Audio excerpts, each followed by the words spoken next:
Emily. How are you? Now, the guest of honour has arrived. Wonderful.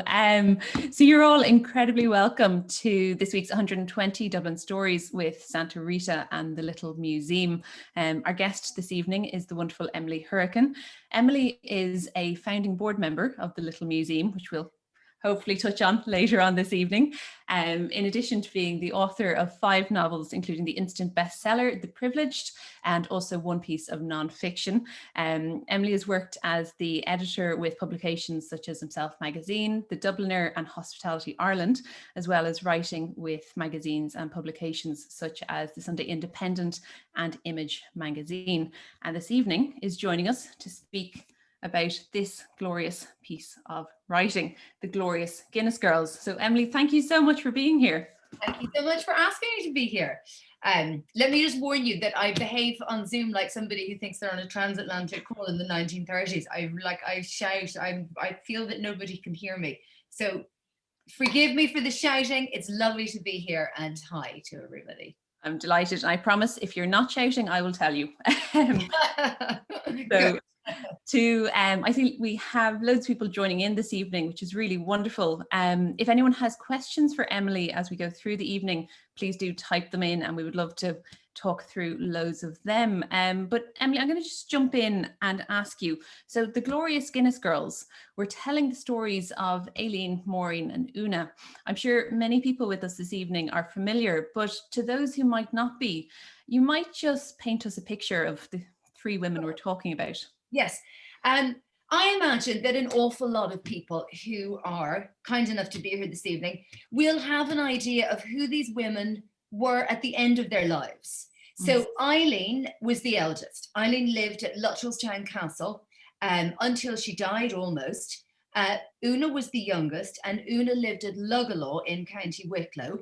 And then there was Maureen, the middle, and the most look at me, the typical middle child. She was at Clandeboy estate in the north of Ireland. And I feel they lived long lives, these women.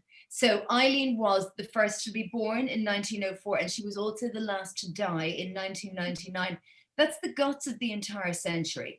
And certainly towards the end of their lives, Aileen and Una in particular were really kind of rooted in certain types of Irish society. And they were a little bit different in that Aileen was like the kind of jet set. So Luttrellstown was all about, kind of horse racing and Hollywood movie stars, and it was this kind of Euro jet setty kind of scene, whereas Luggalaw was much more arty.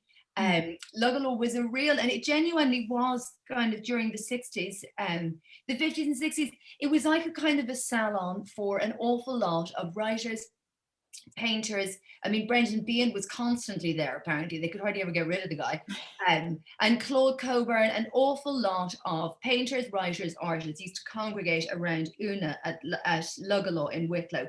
And I feel that loads of people who are here this evening will know the 2 of them kind of through those different scenes. And some of them may even have been there, in which case I'd love to hear from them, because even though I know people who went to those parties, I sadly never did.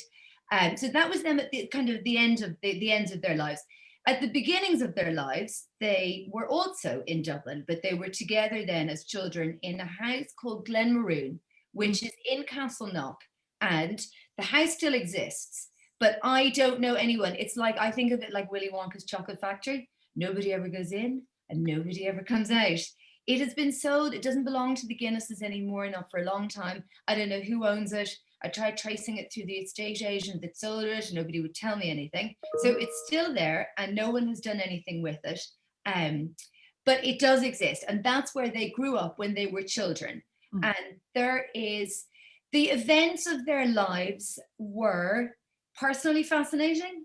8 husbands between them, 13 children, so a lot of marriages and a lot of children. And but then also against the backdrop, so the historical backdrop of the formation of Ireland during the fairly upheaval-ish times of the early 20th century. They were part of all of that. And there's an amazing story about them at this house, Glenmaroon. They were able, from the house, to look out over the city, well, countryside, and then to the city, and they could watch the burning of the forecourts in June 1921. So they were able to see the smoke and the flames rising up, and that was part of the Civil War. It would have been occupied by anti-treaty forces who were then, it was being shelled by the pro-treaty forces. They were able to see that happening. And I just think that's so fascinating.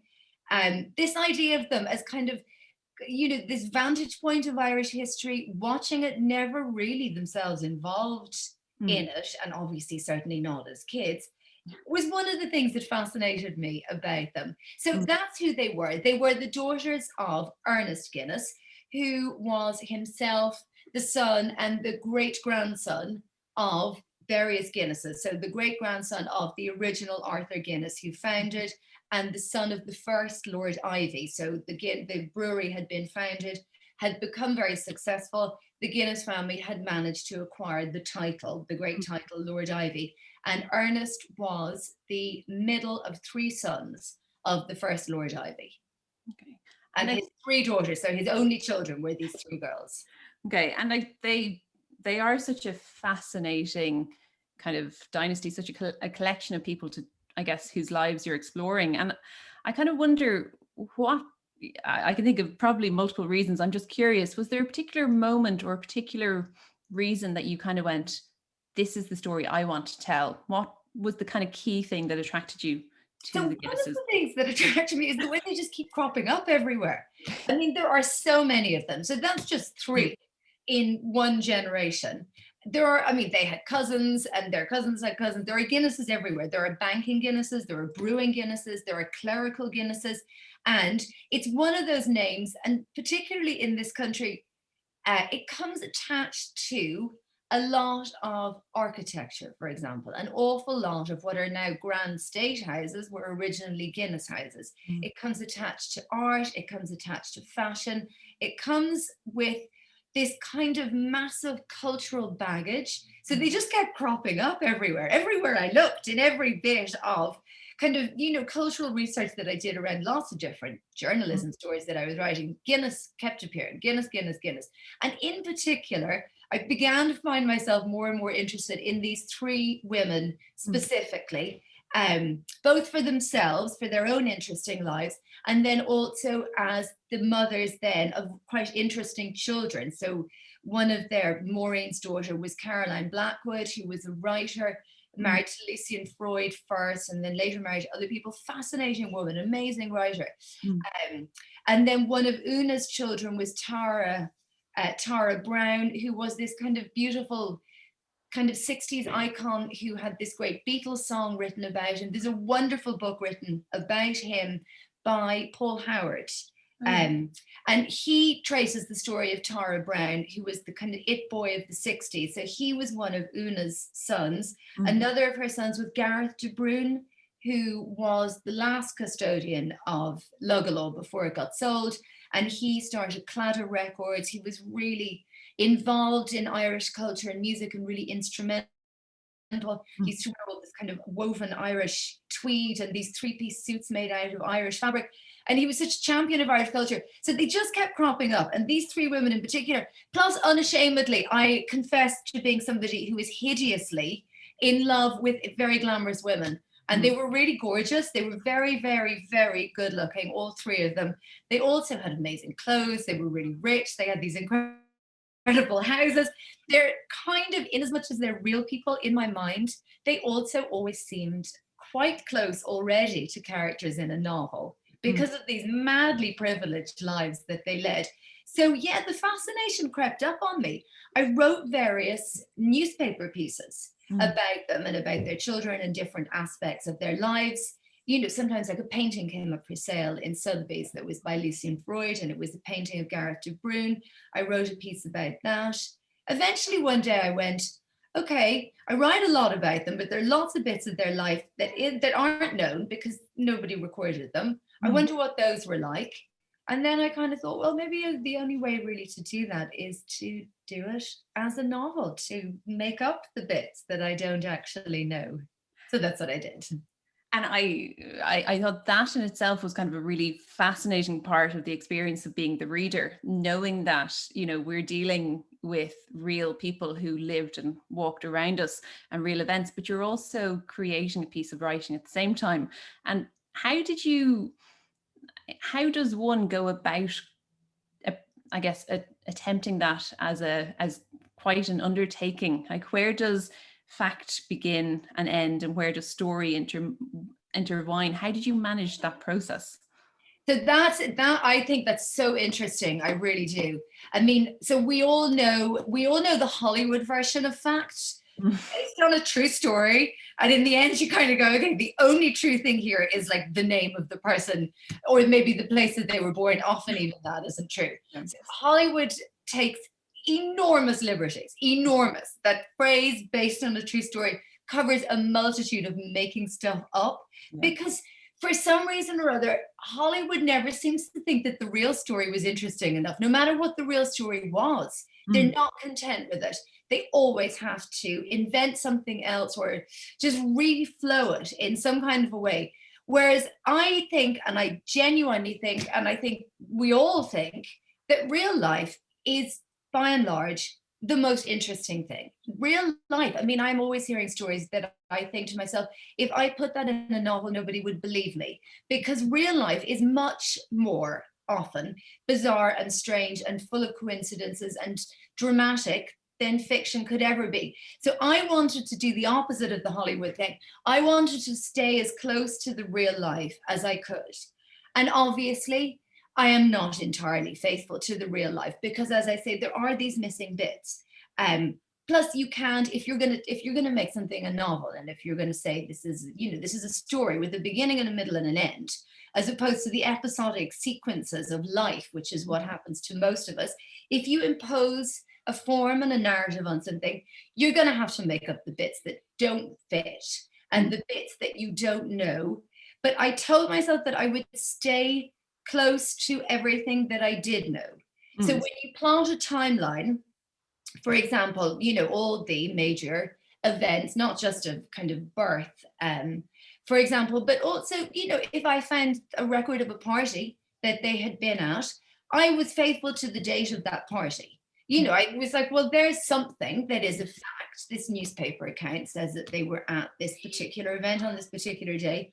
Why would I mess with that?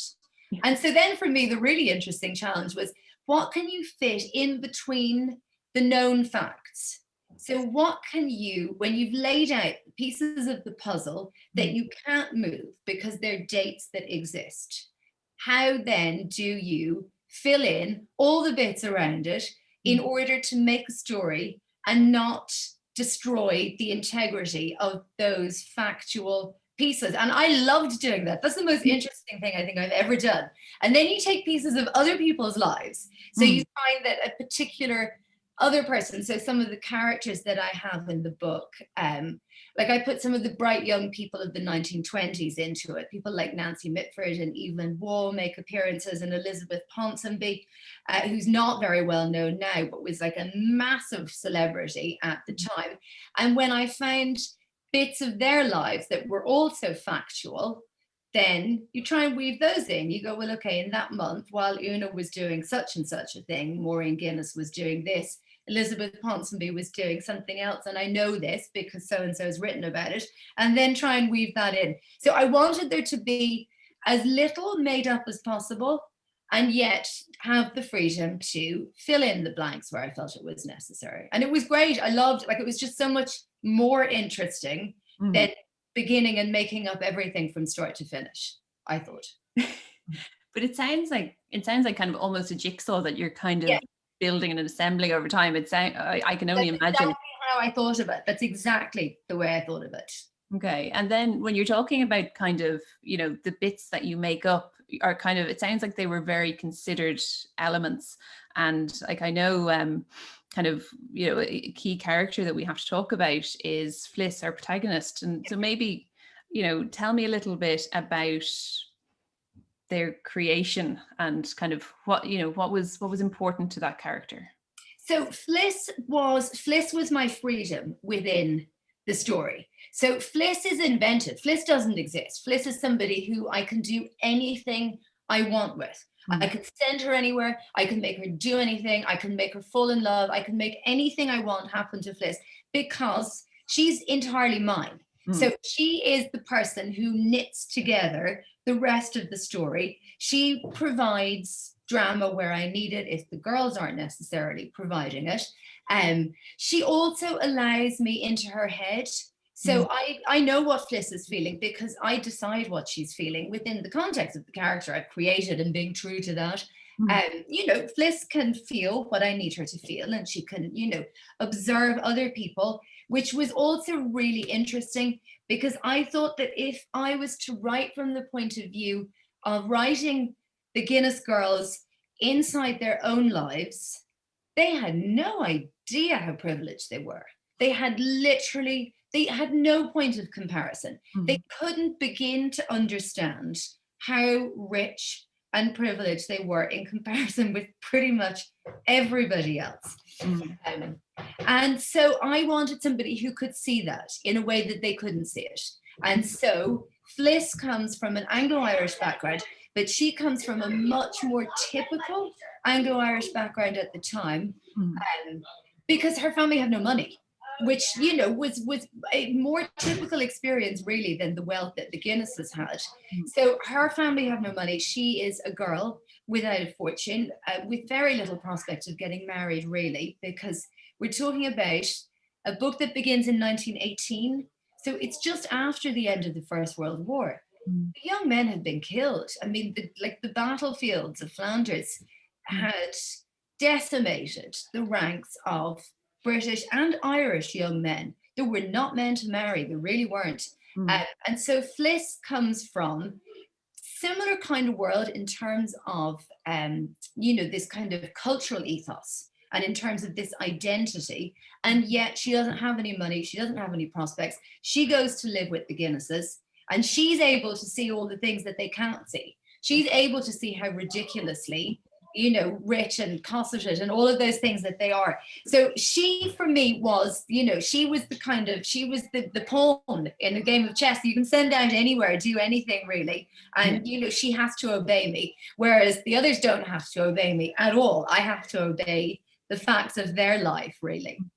Yeah, and it's just when you're talking about the time period that we're within, I can't remember where it was, but I saw somewhere that it was an article, I think, you mentioned this phrase of twilight history. I just thought it was such a beautiful phrase, and it's not one I was familiar with.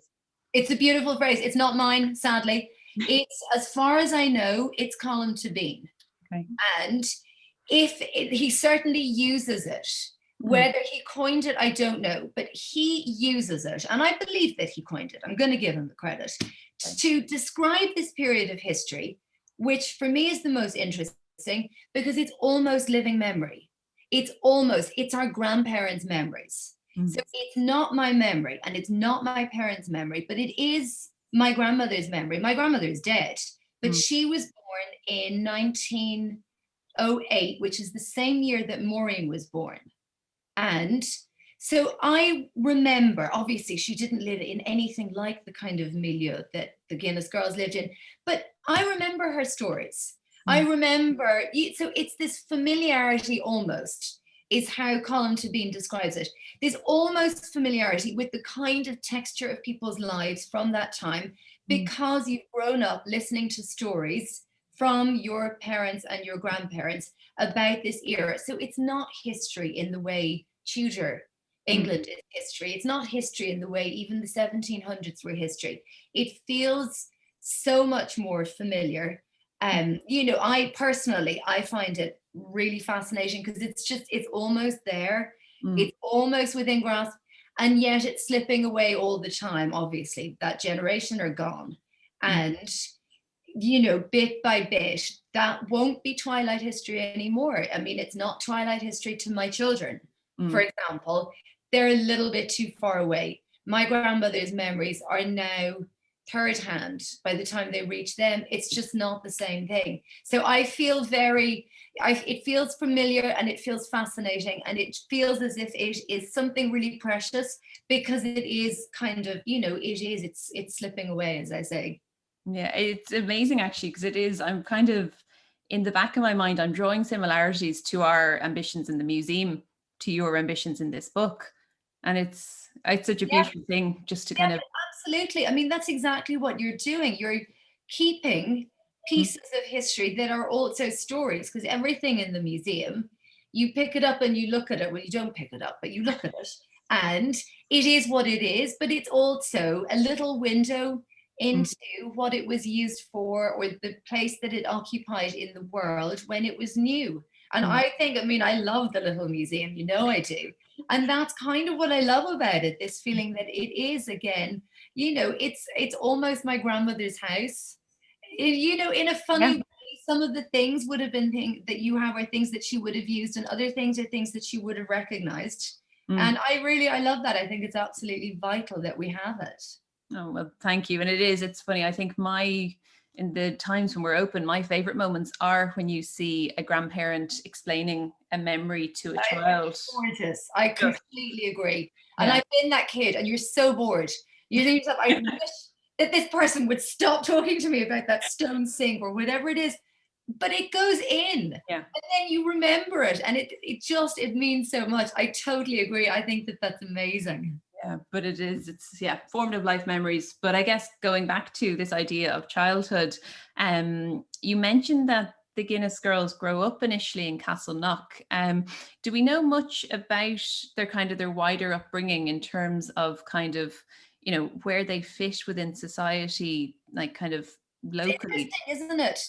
So they were kind of anomalous in this country, because they weren't Anglo-Irish. So the people they hung out with were Anglo-Irish, because Irish society was Anglo-Irish. But they were Anglo-Irish, basically. Those were the great estates. That was essentially an income derived from land. Successfully or unsuccessfully, as I say, some had loads of money and some had no money, but they had land. Land was what they had.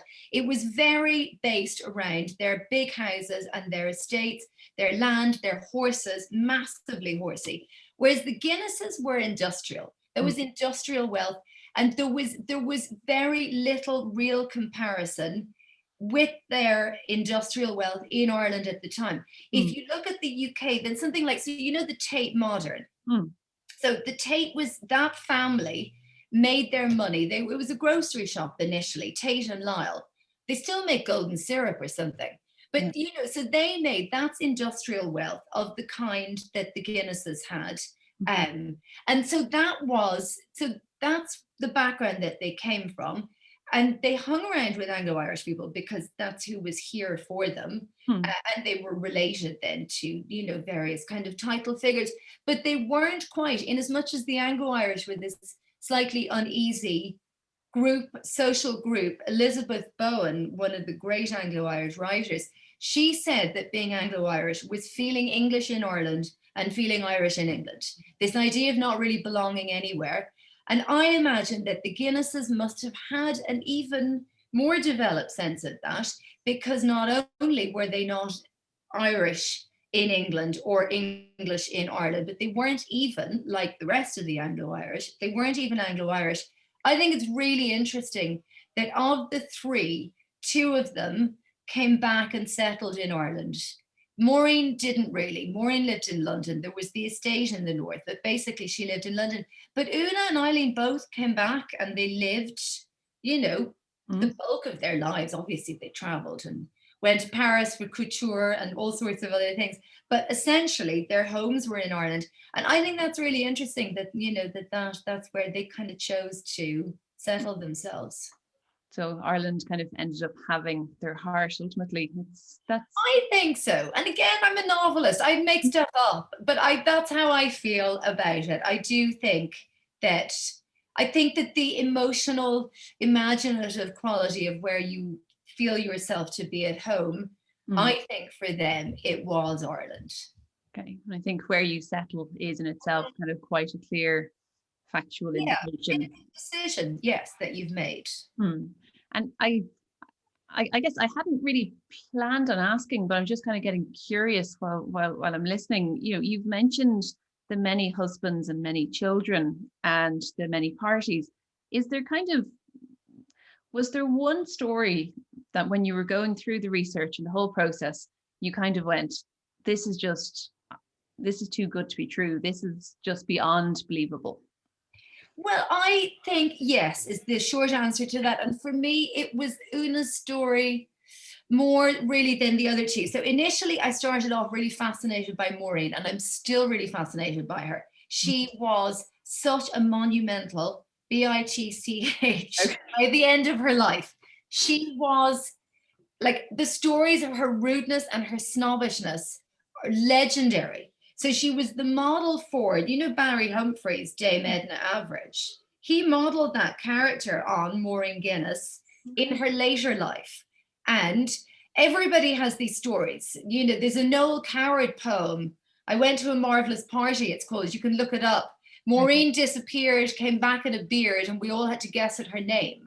She was constantly playing practical jokes. She had fake beards. She had a nose shaped like a penis. Oh, She had bowls of fake vomit. She used to dress up as a kind of a slatternly serving wench and get guests to her house and pretend. I always think they knew exactly who she was, but she would go through this elaborate charade of like trying to show them where the loo was, and they would pretend to be embarrassed, and then she would reveal it was her, and everyone would go, oh my God, it's Maureen, who knew? So she really fascinated me. And I wondered, nobody starts life as a monster, right? No 10-year-old child is a monster.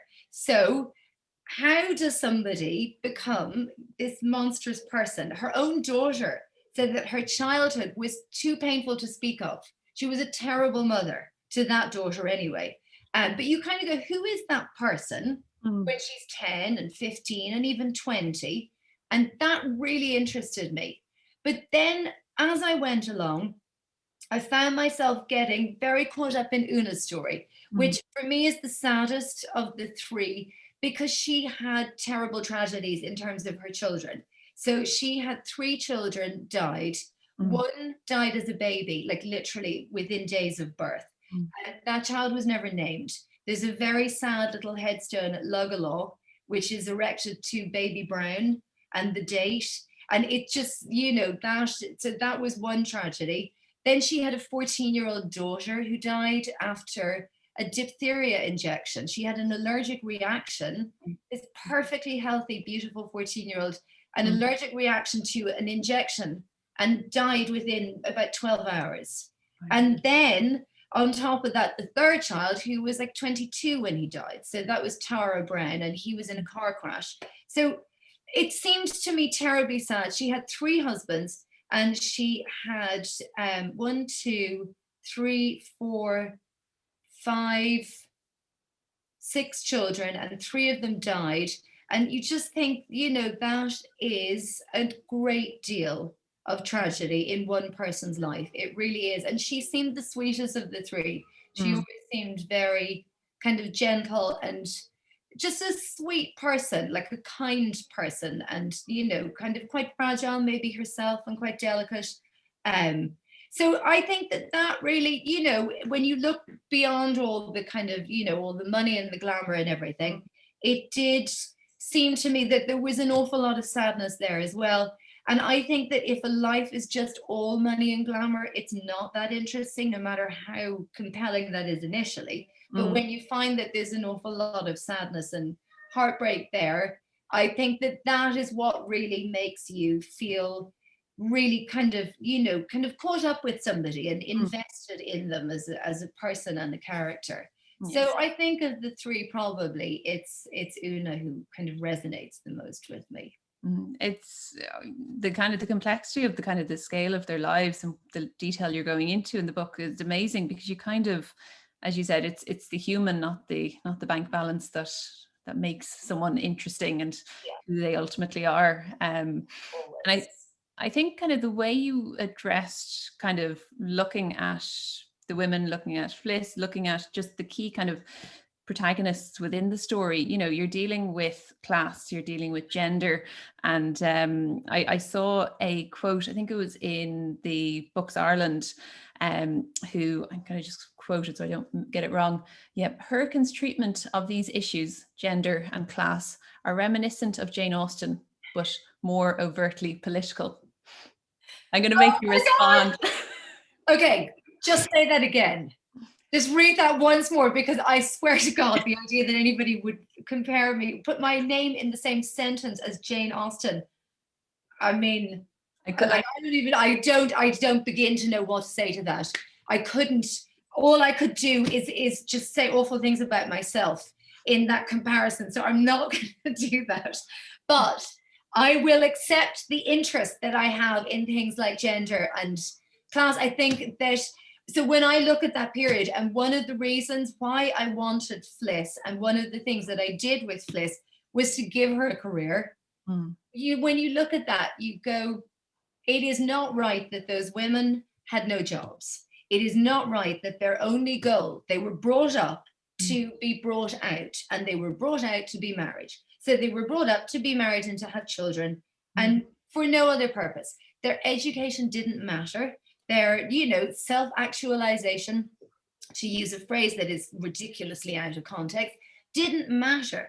It only mattered what they looked like and who they could marry. And I don't think that that is really, like, I think if there are so many doors closed to you, and if those are the only doors that are open, I think that that does not necessarily make for happiness. I think it's interesting that they accepted these very passive roles. So Fliss, my character, I have her with no money and sketchy enough education. She takes what she can get from the governesses who educate them, but she gets a job. She's part of that incredible wave of women post-World War I who moved into the workforce and who agitated for rights beyond the right to be married and to have children. And I wanted her there as a contrast to the fact that the Guinness women didn't do those things. So even though they had ostensibly this opportunity of money and privilege and position, they didn't use it except in what was really this passive capacity. So Una, for example, hosted all of these parties where Irish and British writers and painters and artists were able to come and meet each other and exchange ideas, which is really valuable. Like, that's not nothing. Artists need to get together and they need to talk and they need to compare notes and compare creative ideas.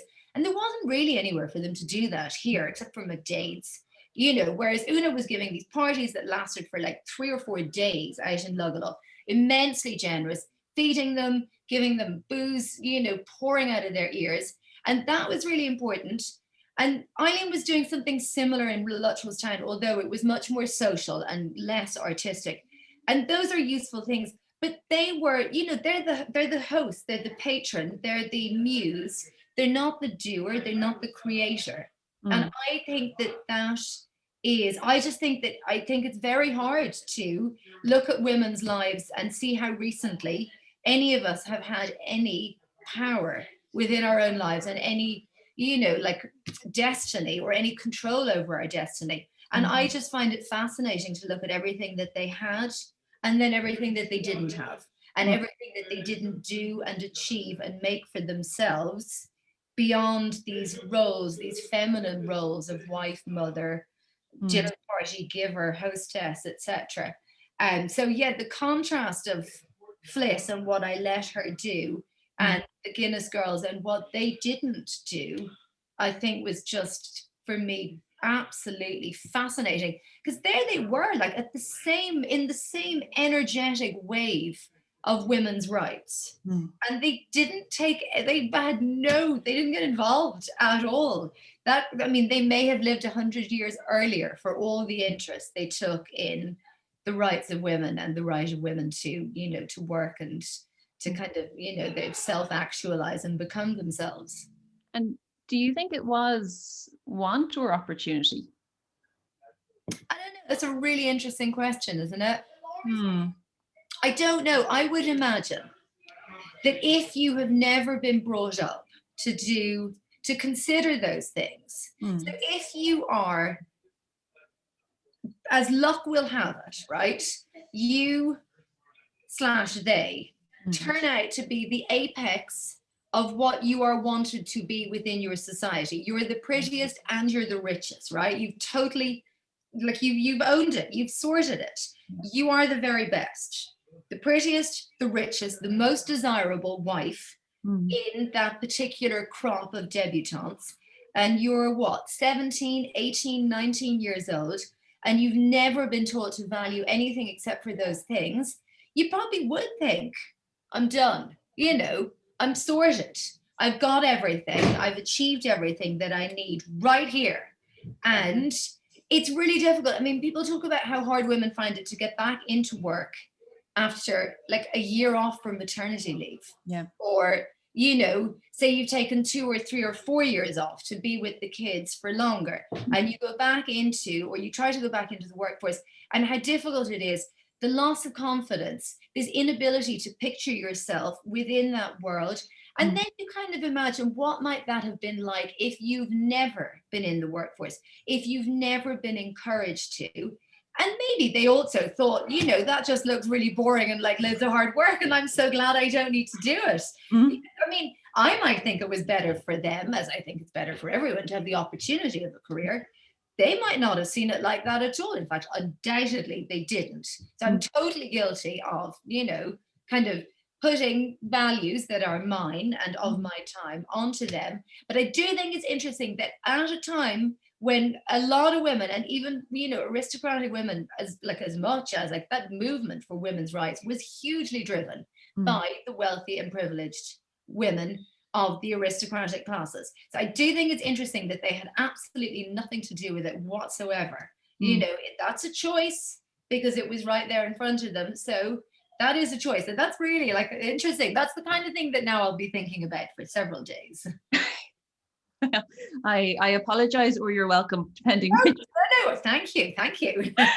And then like kind of you kind of one of the things you're talking about there is kind of the events that are going on in society around the family and around the women. And so obviously, we've got the Civil War and this whole kind of looking at how we can get insight into what's going on in society by looking at the family and looking at the characters as you, I guess, put them forward. And so I think kind of, Hughie is maybe someone that is, it'd be nice to ask you about in terms of how you chose to talk about politics and maybe humanize it through the novel. So I, like a lot of the the troubled Irish historical background. So firstly, the War of Independence, which was 1919 to 1921, and then followed almost immediately by the Civil War, which there is still so much talking about civil war to be done in this country. We all know this, like that is so recent. It was so divisive and some of it was so bloody. Like that's a whole, those are years of conversations yet to have. But all of that happened in a short space of time, at which stage my characters were still really young. They're only kind of 15, 16, 17 during the Civil War. And from the background that I've just been talking about, their access to any level of understanding would have been minimal. So I couldn't really get them involved in any credible way whatsoever, because they simply weren't. Although, the burnings out of big houses were happening among their friends. Molly Keane's house, so the great Irish writer, she was born the same year as Eileen Guinness, 1904. Her house was Ballyrankin in Wexford, was burnt out in, I think it's 1922, I think it's 1921 actually, but I'm not 100% on that. So she would have been a contemporary, she would have gone to all the same parties, so it was happening around them. But the idea that they had any real interest or understanding in it, I couldn't make that wash for myself. So I created Hughie, who is Fliss's brother. So he's older and he's male. So he can do stuff that they can't do. There's no way those girls could have been going around the countryside at their age, from their background, getting involved in stuff. So I've got Fliss, and now I've got Hughie to do that for me. And he was created there is a strong Anglo-Irish tradition a strong Irish nationalist tradition within Anglo-Irish families. So I made him one of those. I made him one of the good guys. I put him on what I consider to be the right side of history, somebody who could see the inequality he was benefiting from and made him want to do something about it. So he's young and he's idealistic. His father has died in the First World War. He is the man of the house from the age of, 15 or 16. And he's 18 by the time the kind of, the Civil War is happening. He's old enough and he has freedom enough.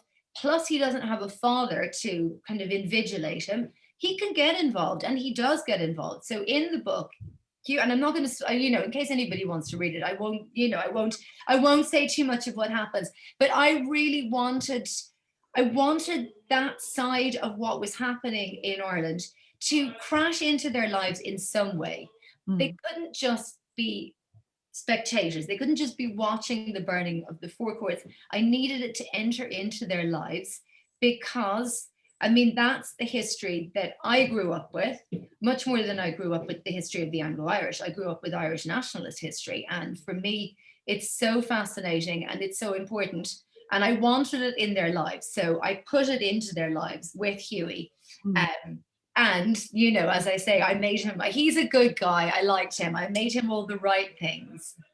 Okay, Hughie's one of the good ones. I had a quick look just at some of the comments that were coming in just to make sure we had some time to get to talk about them. I see Ken here is commenting. Ken's over in the US and has a copy of your book ordered, which is due to come out. Thank you, Ken. Jesus. Thank you. So he was saying it's due out in the US on the 4th of May. So congratulations on that. Thank you. I'm kind of curious. I would imagine between, the success of, the Netflix Bridgerton type kind of period pieces mixed with the strong Irish-American relationships and connections, it must be an interesting narrative to go into a US audience. I hope so. I do. I hope so. We'll see. So far, it seems as if it should be. My publishers in America, this is the first of my books to be published in America. Like, it's a massive deal for me. It's the most exciting thing. I still can't believe it's actually happening. But my publishers say that so far there is a lot of interest, and that it does seem as if it will tap into something that, that matters an awful lot. And I kind of feel like I didn't grow up in Ireland, right? Which is why I still have a slightly peculiar accent, although it's a lot less peculiar than it was when I first came over here and went to UCD. But I didn't grow up here. I grew up in Belgium, in Brussels, in a family, we were, there was no doubt about the fact that we were Irish. There was no doubt at all. But we didn't live here. And I have I have a lot of fellow feeling for people who identify so strongly with a country that they don't necessarily live in, who are interested in the history and the politics and the day-to-day life and the everything of a place that is not the place that they're actually living in. Because I felt all of that. We talked about Irish history and Irish literature at home endlessly, because when I look back, I would imagine that it was a way for my dad in particular to feel closer to home. And also it was a way for us to be Irish when, we weren't living an Irish daily life. So I hope that the book does something to feed that interest that I do understand in people who live in America, but, feel close to things in Ireland. I hope that it does that for them, because I think that's an important thing to do. And obviously I would love it if it was my book that was doing that. Yeah. Oh, well, feeling. Well, sure. It's Ken, you can come back and let us know in due course. Yes, you can. Then I guess to just ask you a few kind of bits outside of the book. I see Liam Campbell writing in here saying, Emily, it's great to see you on screen. It's been ages since you were my first editor back in the Dubliner magazine. Yes, I can't. Wow, that's amazing. That's a lot of years back now, Liam. You were a wonderful contributor. You really were. You're about the only one who was on time and highly functioning at all times. Thank you. So to a lot of people who are on the call this evening may be aware, but to those who aren't, Emily was the founding editor on the Dubliner, which was founded by the museum's director, Trevor White. And I couldn't go without asking you about that time. So Trevor says it was about 20 years ago now that the magazine was first founded. Cannot believe it's so long. It was 20 years ago last month that we had our opening night, our launch party for this magazine. I mean, the question here is only how much do you want to know? Because I could talk about it forever. I mean, I remember that launch party so well. So 20 years ago, right? Brings us to 2001. I'm so bad at numbers. It does. 2001. And we had this magazine set up by two people who were, I mean, what were Trevor and I then? We were like 23 or something like that, 23 or 24. Now everybody knows how old I am, never mind. And we put this idea together. Trevor had come up with this idea that we would have a city magazine that would be about Dublin in the way that New York Magazine was about New York. It would be about the people of Dublin, the things that happened, the life of the city, the culture of the city, the blood of the city, the beat of the city. I mean, all of those amazing things in one magazine about the amazing city that Dublin was at a time when it was changing. I mean, 2001 was like the beginning of like the crazy years, which were themselves the beginning of the awful years. And so the two of us with experience, but not loads of it, decided that we would do this magazine. Well, Trevor decided, and he asked me would I edit it. And I, in one of the greatest things of my life, said yes. And I had no kids and I wasn't married. And the idea of taking this massive leap from what was a secure job on an existing magazine into this absolute, you know, kind of hope, prayer, dream, it like I 100%, I didn't think twice. I was like, yeah, immediately. I would love to do that. I'd never have the freedom to do that again. And because once you've got kids and responsibilities and stuff, it's completely different. I am so grateful that those things aligned at that time and that I'm the person that Trevor bumped into at the right time and who made him think she might be the person who can do it. So he asked and I said yes. And we launched this magazine and it was the best fun that I've ever had in my life. We had this huge launch party in City Hall. And I mainly remember that because Trevor said we were going to have the launch party in City Hall and make that happen. And I said, okay. And I rang City Hall and they said, you can't do that. We don't do that. Or I can't remember, maybe they were closed or something. They were being renovated. But somehow we managed to persuade them. And we were the first event in this incredible renovated City Hall. It had literally just reopened and it looked so beautiful. We had this massive party full of celebrities and crazy people. And it was just like, it was brilliant. It was so brilliant. I miss it. I really do. I loved those days. They were great. And when you think back on that time, like I know kind of, I'm thinking about our experience in the museum and kind of what your moments must have been like. Like, can you remember the moment, or indeed it might have been a story where you kind of went, this thing has legs, you know, this is really. That's a good question. And I should have thought that you might ask it and prepared something. I'm very, very bad at moments, but I have to say, because they will come to me later, the esprit d'escalier is the French style. I'll remember 20 of them tonight. But I do remember the moment that we walked into City Hall, because you know, when you have a party, you just assume that nobody's going to come, or I always assume that no one's going to come. And like, you know, it's like, oh God, this party is going to be the biggest disaster known to humanity. Nobody's coming. And the one person we knew was definitely coming was Sophie Dahl, because Trevor had picked her up from the airport or something. I can't even remember how he knew her, but she was like, everyone had to have a celebrity. You couldn't have a party in Dublin in 2001 without like a celebrity. Who's your celebrity? So we had Sophie Dahl. So we knew that she'd be there. But I also remember thinking that nobody else was going to be there.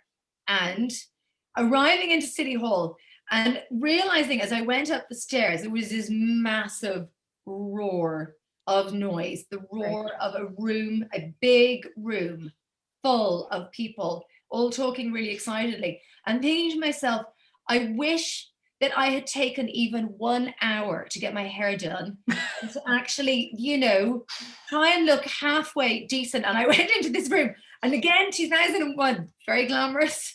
Everybody was suddenly, Irish women were becoming insanely like bonkers glam at that time. Everybody had amazing, super straight. Do you remember the poker straight hair? It had like this mad salon hair, incredibly shiny. And there was a particular look, and like the room was full of these amazingly glamorous women. And I was like, oh my God. I was like, this is supposed to be my night, many people's nights, Trevor's, obviously, everybody who worked on the magazine, but also mine. I'm like, I'm so tired.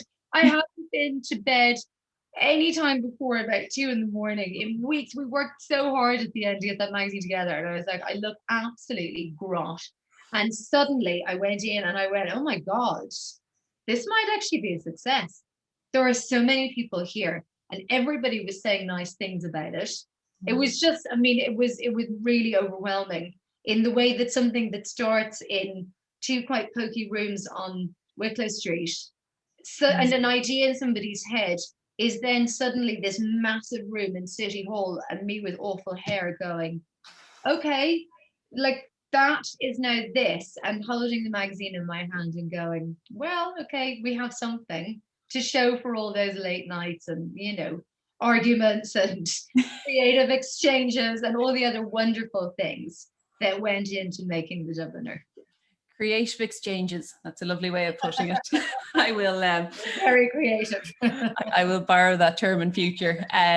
But I speak of himself. I see Trevor's with us this evening. Trevor's just written in today. Emily was a wonderful editor of the Dubliner, and she remains one of my favorite human beings. Aww. Thrilled your book is wonderful. Trevor, it's not 100%. You know that. Yeah, well then it's I guess on the subject of Trevor, the kind of one other thing I'd like to ask you is kind of going from 2 rooms on Wicklow Street to 2 rooms on St. Stephen's Green. You have much grander rooms than we ever did. Well, it's I think they are spectacular. I think we'll all collectively agree on that. But kind of, I'd love to get your own memories of, so when the museum started back in 2011, we were initially, a short-term lease, a short-term idea, let's see how it goes and go from there. What did you, when you look back on that time, what did you think was going to be possible, and how does that compare to where we are today? Interesting. That's an interesting question. I think that sometimes people tell you an idea and it makes sense immediately. Lots of the time people tell you ideas and you kind of go, all you can see are the problems. And then every once in a while someone tells you an idea and it makes perfect sense immediately. And Trevor's idea made perfect sense immediately. I was like, okay, I can absolutely see that. But from like, lots of people have lots of ideas, and like some people have a gazillion ideas and nothing ever comes of them because the ideas just come taken fast and there's no follow through. So I also pretty much figured there and then, having seen Trevor take an idea for a magazine and make it happen, I figured that he wasn't going to have a great idea for a museum and not make it happen. And so I wasn't a bit surprised at the idea taking shape. I knew it would, but I honestly didn't reckon that he would do it as well as he and you have done it. I didn't think the scale of it would be anything like it has been. And I didn't think the beauty of it would be anything like it has been. I thought that it would be a smaller thing. I thought it would be a kind of, a more humble thing. I never imagined the incredibly beautiful rooms. I mean, the gorgeous rooms and space that you have. And then the way you got everybody so invested in the idea that the rooms filled. And that's what I really love. I love that this stuff, by and large, came from people who, like me, thought that's an amazing idea. That's a really wonderful thing. We need it. We should have that. I want to bring my kids around that place so that they know where I came from. And that they, produced their precious things or things that they saved and gave them to you, and that you were able to tell stories around that. I thought it was absolutely amazing. I wasn't surprised, as I say, like I've seen Trevor. I know that he's like a dog with a bone, the most tenacious person I have ever come across in my entire life. And like when I joined, when I was on the board, as I was for the first 18 months or so, I think, of the life of the museum, all over again, I could see that there was no part of him or any of you who were involved in it who were going, okay, we've done something great, so we'll all just sit back and relax now.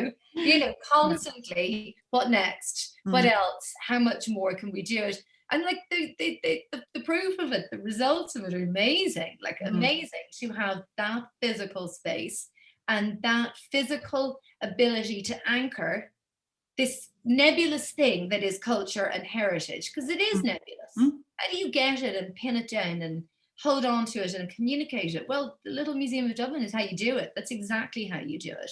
So that people who didn't live those times have a feeling for them. They get their twilight history. They get their twilight history. That was exactly what was going through my mind as you were saying that. It's I'm going to end up borrowing that phrase, I dare say.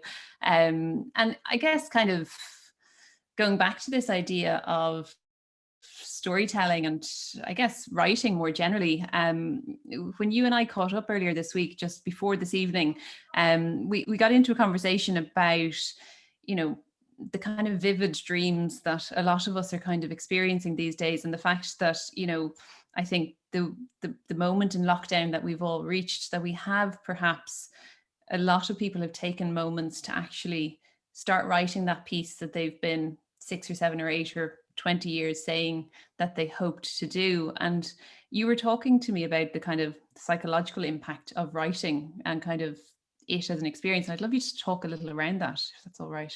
So I am the biggest believer. If I believe in anything, I believe in people writing. I really do. And I believe in people writing for all sorts of ideas.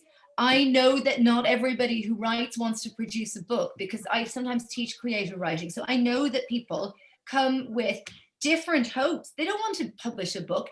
They want to record memories. They want to make sense of something. They want to take an idea that they have and try to put a fictional form on it and explore it like that.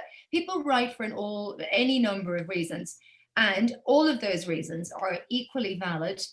But the thing that writing does for them is what's so amazing and so interesting, and does for any of us.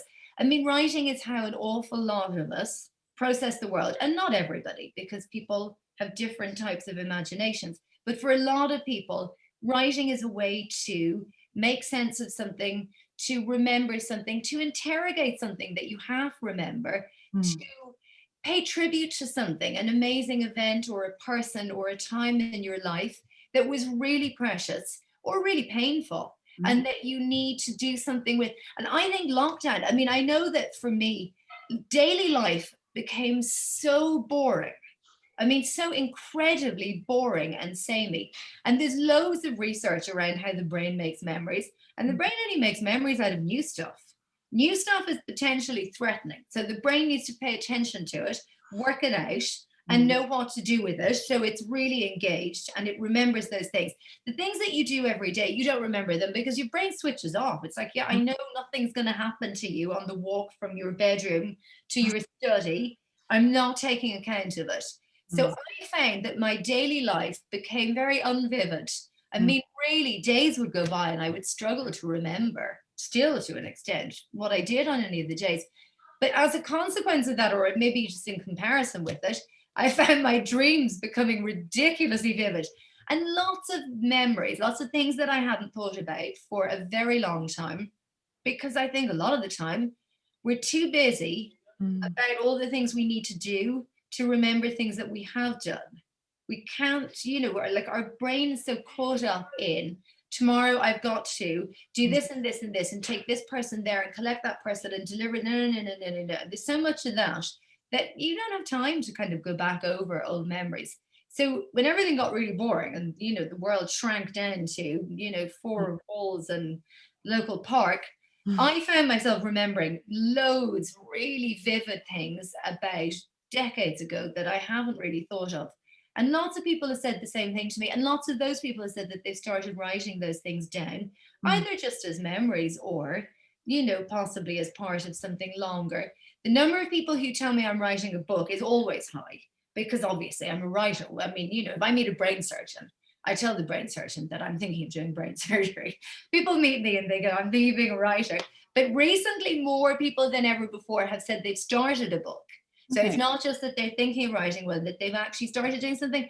And they all say the same thing, that the process of taking something that's in your head and making it physical, putting words on it and putting those words on a page and then moving them around so that it is slightly different depending on how you put those words, that they're just finding themselves really caught up in it, and that it is doing something really valuable for them.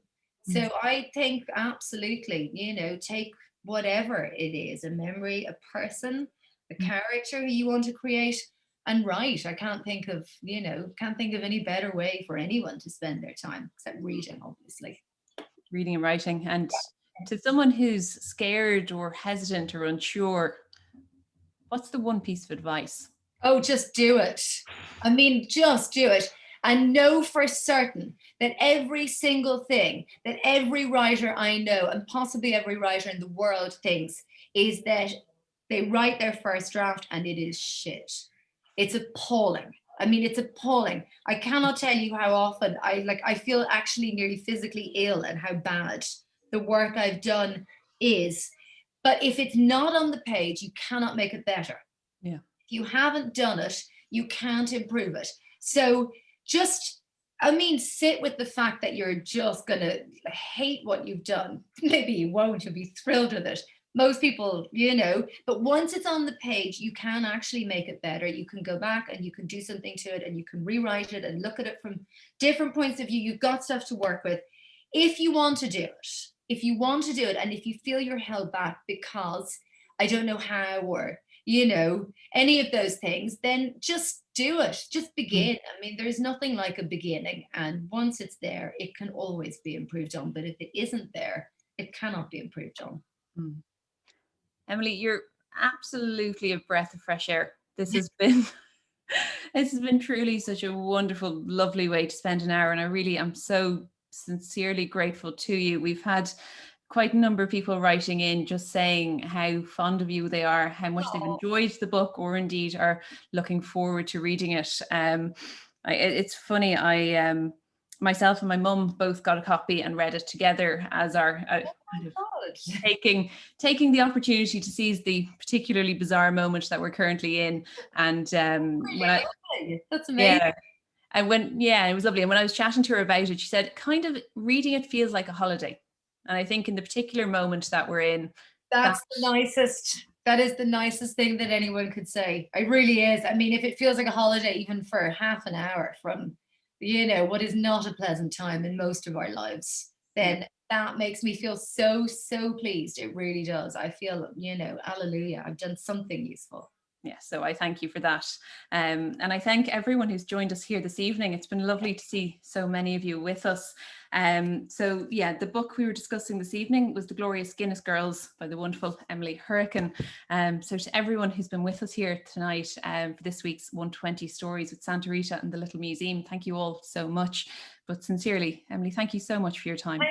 Thank you for having me, and thank anyone who came and listened to me and joined in. Thank you so much. It is amazing. I'm completely delighted to be here. Thank you. Thrilled. We'll see you all next week, and good Goodbye. evening. Bye-bye.